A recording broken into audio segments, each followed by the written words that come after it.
session qui a été de beaucoup dangers. La loi de répartition des sièges et beaucoup de matières aussi. Mais il est vrai que je commence par moi-même, parce que la charité bien honnête commence par soi-même.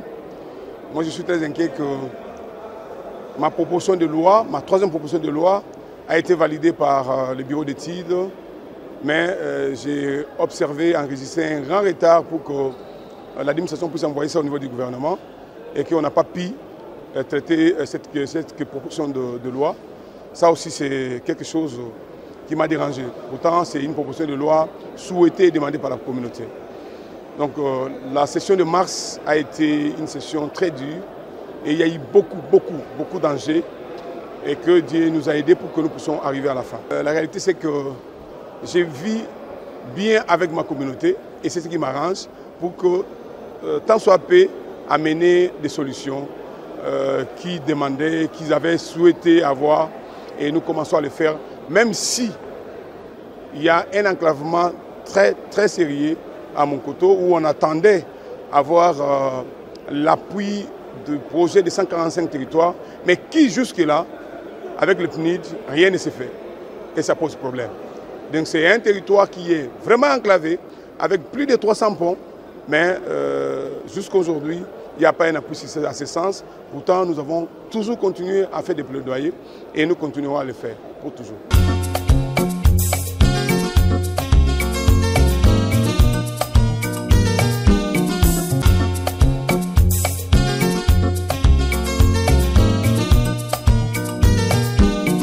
C'est une session qui n'a pas été très facile, vu d'abord le nombre de matières que nous avons eu à traiter.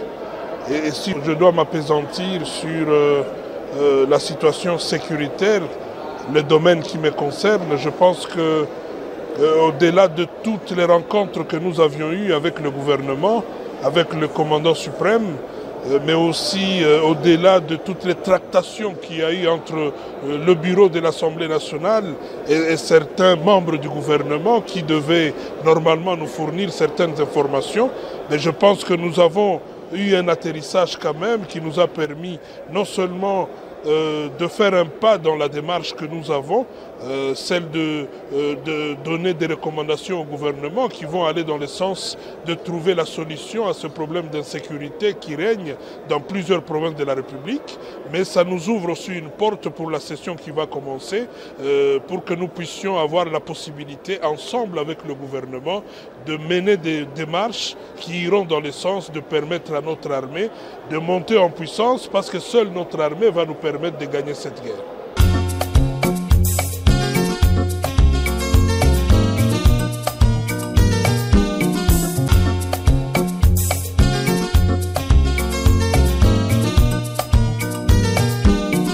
Oui, mais c'est une session ordinaire. On a débattu de beaucoup de problèmes de la nation. On a accompagné la vision du président de la République. On a accompagné ou encadré les actions du gouvernement. Et dans des commissions, on a traité un certain nombre de lois sur le plan législatif. Et sur le plan de contrôle, on n'en a pas fait assez. Ça, je dois le reconnaître. Mais sur la production législative, nous avions eu un certain nombre de lois qui ont été traitées sur la modification sur la loi pénale, code de finances, et ainsi de suite. Et nous, en ce qui concerne notre sous-commission, disons commission d'environnement, on a travaillé aussi sur la nouvelle loi sur l'élevage. On a travaillé sur la loi aussi de l'ordre national des géologues, national de l'agriculture. Je pense qu'on s'est mis à la hauteur par rapport à cela. Pour le plan de contrôle, c'est vrai qu'on doit contrôler les entités qui empoisonnent les rivières, qui polluent les rivières, qui en termes de pollution, et comment les forêts sont détruites, comment on exploite les forêts. Donc, d'une manière générale, je pense, dans l'ensemble, en ce qui nous concerne, on a passé quand même une session dure, assidue et beaucoup de travail. Mais sur le plan de contrôle, on n'en a pas fait assez.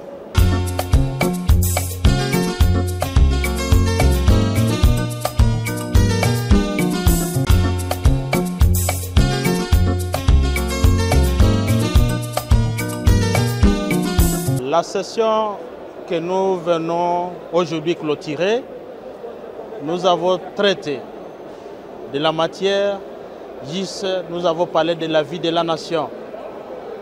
Nous avons traité de la matière qui cadre avec la vie de la nation, c'est-à-dire la vie du peuple congolais. Et là, nous avons eu à voter des lois qui traitent de la sécurité. Et nous avons parlé de la sécurité parce que je suis un élu du territoire de Rutshuru, à province du Nord Kivu, une province secouée par les ennemis de la paix, une province secouée par le régime de Paul Kagame, le régime rwandais actuel aujourd'hui. Nous avons traité plusieurs dossiers qui parlent de la sécurisation de l'Est, du rétablissement du calme au niveau de l'Est, à province du Nord Kivu, à territoire de Rutshuru, à territoire de Masisi, et aussi juste aux alentours, parler de Nyiragongo, le territoire périphérique de la ville de Goma. Et nous avons juste parlé de la sécurité de l'Est.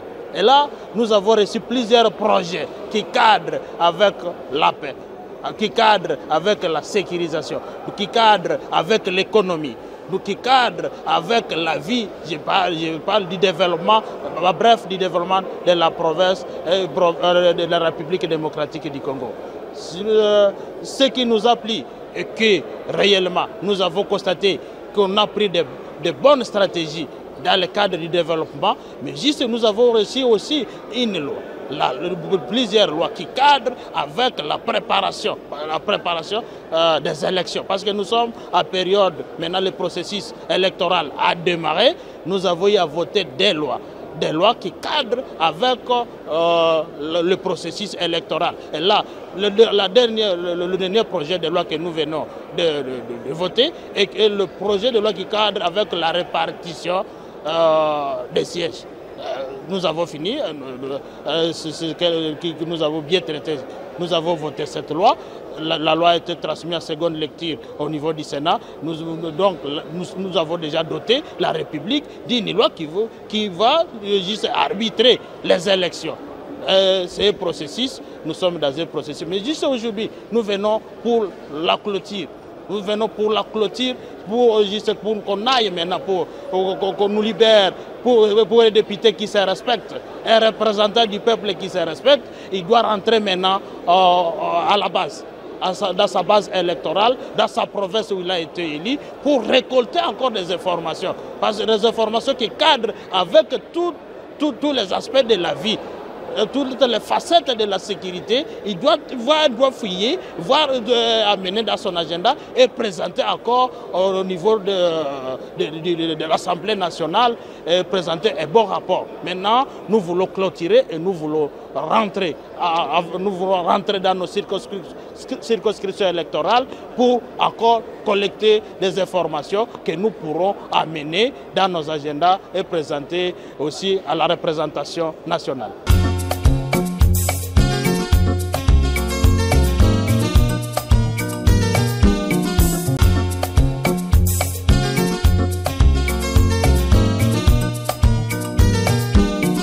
Vous savez, la session qui vient de s'achever, ce 15 mars, a été fructueuse. Fructueuse parce qu'elle aboutit à la loi, au vote de la loi sur la répartition des sièges. Donc, Congolaises et Congolaises, préparez vos élections car la loi que vous attendez sur la répartition des sièges est bel et bien là. Et nous avons eu aussi à voter la loi sur la modification du code de la famille. Nous avons eu aussi à mener plusieurs contrôles. Vous avez vu que le DG de la SNEL est parti sur une motion et le travail n'est pas seulement en plénière, le travail s'est fait plus donc en commission. Toutes les commissions étaient donc à pied d'œuvre. Notre commission ECOFIN, par exemple, s'est mise à contrôler les établissements publics et les entreprises qui génèrent des fonds pour voir si elles ont respecté, à ce trimestre, elles ont respecté les assignations qui ont été données à elles. Et nous avons contrôlé plusieurs entreprises pour voir si ils sont dans le respect. Nous avons le FONER, nous avons la FPI, nous avons la DGI, nous avons la DGDA pour les COFIN et tant d'autres entreprises qui génèrent des fonds pour voir si à ce trimestre, quels sont les montants qu'ils ont mobilisés pour le budget de l'État. Et nous avons fourni aussi des conseils et des recommandations et nous poursuivons le travail en commission. Un peu pour dire que le travail ne s'arrête pas en plénière. Le grand travail s'est fait en commission. Et désolé s'il y en a qui sèchent les commissions, ils ne peuvent pas se rendre compte. Nous avons aussi contrôlé dans d'autres commissions, la Défense, le ministre de la Défense, l'ancien, le ministre des Affaires régionales, Affaires étrangères et tant d'autres pour voir qu'est-ce qui se passe, pour évaluer l'état des sièges. Je n'ai pas arrêté d'être sur terrain, surtout dans les érosions et dans tous ces chantiers des routes en pleine construction pour suivre et pour contrôler l'évolution de ces bâtisses. Et voilà, à la demande de la population, d'ici septembre, nous allons déposer notre loi sur l'assurance chômage. Vous savez, la problématique de l'emploi au Congo mérite d'être discutée. Et j'appelle donc à tous les jeunes et même toute la population congolaise à apporter, à participer à cette discussion sur l'assurance chômage. Notre pays a des ressources, notre pays est un grand pays, il est temps que ces ressources soient utilisées par les Congolaises et les Congolais. Mais ils sont catégorisés. Nous avons des jeunes diplômés, nous avons des chômeurs, ceux-là qui ont acquis un emploi et qui l'ont perdu, et nous avons aussi des chômeurs déguisés, des nouvelles unités qui ont fait 20 ans, 15 ans, sans être rémunérés. Tout cela, vous allez le découvrir dans notre loi en gestation qui sera déposée en septembre. L'emploi des jeunes, l'assurance chômage, tout ça. Nous avons dit où est-ce que nous allons trouver de l'argent pour ainsi financer le paiement des chômeurs.